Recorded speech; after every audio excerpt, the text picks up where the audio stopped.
Hey y'all, welcome to Paige's Perspective, where I help you find your inner strength to cope with life. So this week, Matt did a blog or a newsletter based on Optimism Theatre, and it was such a good read. If you're not signed up for it, go to TWFO.com and put your email address at the bottom. We will not spam you with a bunch of things. He sends out a newsletter every Monday morning, I guess around 5 a.m.-ish. That's just really enlightening. It's helpful for anybody who listens to us or anybody who's going through life. But he had this article about, there's a story that he tells that we actually talk about within our course, Independently Strong. And it's more from my perspective, but I want to talk about my perspective based on his writing and what I went through and what I felt during the time, what he was talking about. Reading this article was actually very validating for me because we didn't ever necessarily talk about that time frame and how it felt from his perspective. I could tell him how I felt from my perspective, but being with an alcoholic or an addict or an active asshole, as I like to call them, you don't really know what they're thinking or what they're feeling because it's such a toxic cycle. It's such a roller coaster ride is what we explain a lot of the times. And a lot of people will say, you're married to an alcoholic or an addict and you just don't know how to set boundaries, or you just don't know how to stand up for yourself, or, you just aren't assertive enough and all these things. But this story that he discussed or that he wrote about kind of shows you what it's like inside the relationship and why it's difficult for spouses and partners to actually set boundaries. Addicts and alcoholics are really good at what they do. They're very good at what they do. They are very good at gaslighting. They are very good at making us question ourselves. They're very good at making us lose our instincts, or lose in touch with our instincts and actually trusting our instincts. So I'm going to read through this and I'm going to give you my perspective based on what he wrote and what I was going through. It's great, guys. If you are not set up to receive these newsletters, you've got to do it. And I'm not just saying that because he's my husband. I think that his writing is incredible and he really does provide some very insightful things. So it is called Optimism Theatre. That is a term that he came up with. Have you ever been sold a story that felt off? Maybe it was a partner who launched into a long tale of weekend plans or grand ambitions while something didn't quite sit right. Or maybe, if you're honest, you've been the storyteller yourself. You didn't mean to lie. You didn't wake up plotting deception, but in moments of guilt, shame, or chaos, you reached for positivity like a coat of paint on cracked walls.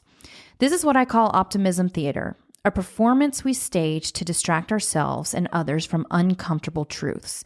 Here's an example of one of my performances. Back when I was in active addiction, I was not okay with a dose of something in me. Without a dose of something in me. I used so many pills that I would begin to experience symptoms of withdrawal upon waking up. My legal prescriptions couldn't keep up with my habit, so I had to augment them with a Rolodex of dealers. Saturday mornings usually look something like this in reality. 8 a.m., wake up and panic, frantically call and text the most reliable dealers I knew, find some way to get cash, drive 40 to 50 miles to pick up pills, get back home. Here's the story I sold Paige. 8:30 a.m. I'm going to go for a drive this morning. I had a rough week at work and I just need you to get my head right. I'll drop by that kolache place like 20 or 30 minutes away and I'll be back home in just a bit with some breakfast. You need anything else while I'm out? Okay, so from my perspective right here, I remember him doing this, and he did this a lot towards the last year of active addiction. And I want you guys to remember that we had a 9-month-old baby at the time. And he started doing this more and more every Saturday. And it would get to a point where I was really fed up with this. I'm like, what are you doing? This is not how I wanted to live. I wanted to wake up on Saturday mornings and enjoy coffee or, plan the weekend or have some type of structure within our home. Not have my husband leave me alone again with our kid when I needed somebody to actually, parent or be a partner or be a spouse. But okay, I would share my frustrations here a little bit. And it's like, why do you have to do this? But okay, whatever, go do what you want, because if you're arguing with an active addict or alcoholic, you know that it's not going to get anywhere. So I got to a point where I was just like, okay, fine, do whatever you want. But I was hurt inside. I would still tell him how I would feel, but not let it go too far until later on. So 9 a.m., he says, I find a place that accepts a debit card and lets me get cash back. Then I drive 30 to 45 minutes to the other side of the Metroplex to pick up pills. Stop in and visit with the dealer and make small talk because for some reason I thought that if they liked me as a person and not just a customer, they'd be more likely to want to deal with me when I called. Hop back in the truck and actually head for the kolache spot. 10 a.m., Optimism Theatre. I pick up kolaches and I hop back in the truck and head home. I ring Paige as my buzz sets in. That beautiful, warm, velvety feeling. That feeling your brain reserves when you accomplish great feats and you have something to be proud of. That feeling when you naturally get a rush of dopamine and the warm and fuzzies that come with it. I'm vibrant, alive, and chatty as can be. A bit too chatty. The world is blissful, and the only thing I can see is the wonder of the world and the opportunities in front of me, in front of us. Sure, I just spent money we don't have. Yes, I just blatantly lied about where I was going. Yes, I have not addressed the fact that it has been nearly 2 hours since I left the house. Yes, we have a small baby girl at home, and you are once again alone on a bright Saturday morning. Yes, we are renting a house from my aunt, and we have not even begun the discussion of when we will begin house shopping. Yes, I completely ruined any plans you might have had this morning. But get this, and then I start on a long, convoluted story to make all of those things okay. Oh my God, this morning has been insane. I'd say, talking way too fast and way too theatrical, almost like overplaying a role. The line was so long at the kolache shop this morning, and then the credit card machine was down, so I had to run up the street, the street, and there's that Walgreens right there. Oh my God, remember that time we were at the mall when this happened, trying to relate all of the bullshit sounding story back to a time we both laughed. Anyway, I finally got the kolaches, and this morning has just been so crazy. But you know what? This is going to be a great day. I can't wait to do the thing this weekend you mentioned last week. Oh, get this. I had this project at work that I've been working really hard on, and it's going really well. I think they're really starting to recognize I'm useful. It feels good to be useful. Oh, and then when I turned from the highway, I saw this cool car. One of these days, we're going to own one of those for sure. I can't wait until we get our finances in order. It's going to be so good when we execute our plan, etc., etc. Talk, talk, talk, distract, distract, distract. This is Optimism Theatre. I talked up future plans, bright moments, or nostalgic memories when we know something isn't right. Maybe it's bad news we're softening. Maybe it's guilt we're covering. Maybe it's shame we can't face. Maybe it's that I'm not okay with me, and if you can be okay with me, I can be okay with me. I know I've just done something dishonest and I felt guilty, but I'd really like it if we didn't focus so much on the terrible things in our lives and just focus on what's great. On the receiving end of this performance, something isn't right. Like, none of this shit adds up. But then again, they seem so happy, and these lovely things do make you feel comforted in some strange way. So you ignore the instinctual alarm bells and just go with it. Okay, so I'm going to pause here for a second because he was on point right here. And it's kind of shocking that he actually put this into words because that was my experience. That is how I felt. I knew something wasn't right. I was like, how can somebody keep coming up with these elaborate conversations or these elaborate stories and try to tell me that I'm crazy for being upset with the fact that, he was actually gone for a long period of time. This goes to show again to focus on the behaviors instead of the substances, because it was the fact that he was lying to me. He was coming up with all of these crazy stories, and I felt crazy for believing them, but I did believe them because he was really good at what he did, even though my instincts were telling me that something was wrong, something is off, something isn't right. Again, guys, he was a closet addict, so he went and he did these things, and he would tell me these stories, but I was like, this is not what I wanted. I didn't want this life. I didn't want my husband to say, oh, I'm going to have to go get kolaches and take 2 to 3 hours, sometimes 4 hours all morning long for him to go pick up some damn kolaches. Like, miss me with that shit. I wanted a husband. I wanted a partner. I wanted somebody who was going to be there for me. And those behaviors were not aligning with my values. But I was still getting sucked in because his stories were very believable. And then come to find out, after sobriety, those stories were wrong and my gut instincts were right all along. I always knew that something was off. All right, I'm going to get back into this. He says, I don't think I'm alone in this. I have witnessed many people doing it, and I've had people try this on me as well. I think someone covering for an addiction is an extreme case, but I think we're really guilty of this to some extent. So why? Why the hell do we do this? For me, I had 3 reasons. Guilt. I knew I was lying. I knew I was letting her down. I loved her, and I couldn't bear to see her disappointment. Shame. I didn't want to face what I was doing or who I was becoming. Control. If I could keep her smiling, maybe I could control how much the truth hurt us both. It was manipulation. It was deflection. It was I'm sorry disguised as a distraction. It didn't always work either. There were times Paige would be so fed up with my shit, or I had been gone for 4 to 5 hours, and there was no excuse, and she would lay into me. If she saw through the act, if she called me out on the reality I was trying to cover, I'd lash out hard. So this is where I was talking about where I would bring it up, but then this is what it would turn into. And I guarantee you so many of you have been here before and you understand exactly what it feels like when you try to speak your mind and you try to say, no, my instincts are telling me that something is wrong and what you're doing is right. And then this is how it gets spun out. Okay, he says, why are you being so negative? Can't you just let us have a good day? Why do you have to make everything harder for me? Why can't you just focus on what's going right instead of what's going wrong?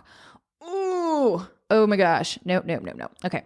It wasn't really anger at her. It was anger at the truth and at myself for not being able to hold it all together. Her cold presentation of reality shattered the fragile illusion I was clinging to. Everything in my emotional state rested on that fragile illusion.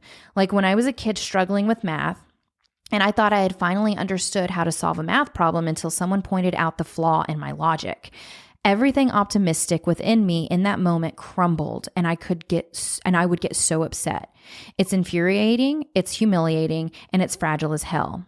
There's a cost to this as well. For me and for the audience of my performance, the longer we perform Optimism Theatre, the harder it is to fix what's broken. Trust erodes. The audience, the people we love, knows something's wrong, even if they can't prove it. Honesty becomes impossible. We get so used to the act, we start believing it ourselves. And the big one, change never happens. If we're too busy pretending things are okay, we'll never face the work of making them better. All these performances and every bit of it never substantiated into one single change for the better, never once getting closer to the beautiful fantasy life I'd pontificated. I don't know if I said that word right. I'm just going to be real here. There's nothing wrong with hope, but hope isn't supposed to be a smokescreen. Real optimism isn't about pretending things are okay. It's about believing they can be okay and doing the work to get there. Anything else? It's just a performance. P.S. In choosing how I'd spell theater, of course, I went with the British spelling and not the hillbilly American spelling. It looks so much better. I was feeling fancy, even if I am an American hillbilly. With love, Matt. So I'm going to kind of back up for just a moment. The part where I was angry with him and then he started to really start talking to me like, why are you being so negative? Can't we just have a good day? He deflected so much. And I would take that on because I was like, okay, it is me. It is me.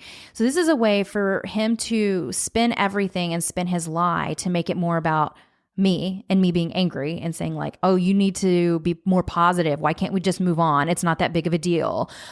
Or you're too sensitive. You know, all those things. Like this is not okay within a relationship. I want people to understand this is not okay. We went through this for a while. I got really fed up with it towards the end because it was the behaviors for me. You know, he was spending money we didn't have. I knew he was lying, but I didn't know he was lying. Like he was really, really good at what he did. Manipulation is strong. So it's not as simple to just say as a spouse that you can't set your boundaries. You can't be assertive or you're having, you know, you just don't, you just tolerate too much and all this and that. When you're in it, and they're doing things like this, there's no wonder we can't set boundaries. There's no wonder that we don't trust our instincts or trust our guts. This is our partner. This is the person we chose to live our life with. They are not supposed to be doing these things to us. They are not supposed to be lying to us. We're supposed to have open communication and discuss things. This is not okay. I wasn't allowed to have any say in anything because he was able to spin it all the time.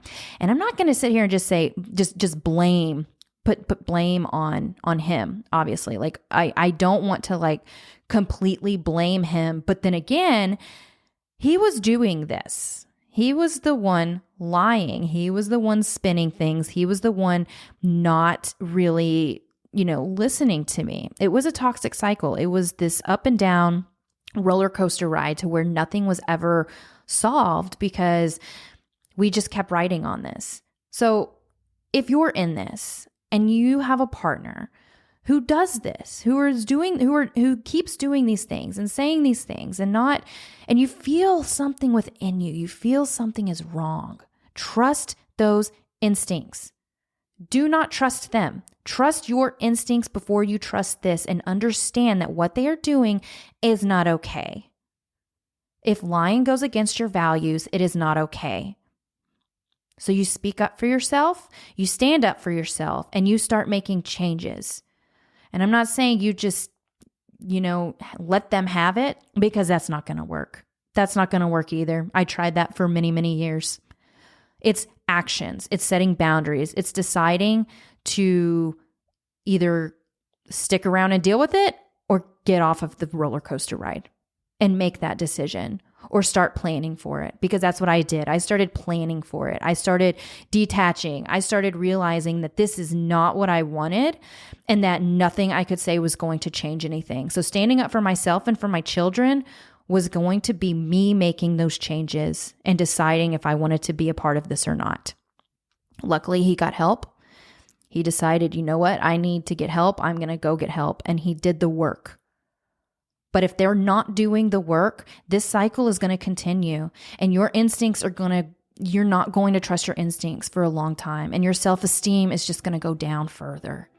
It is progressive. It will get worse. So please, if you have this within your relationship, question it. Take care of yourself, protect yourself, and know that your instincts are extremely powerful. All right, guys, that's all I have for this week. Until next time, I'm Paige. Bye.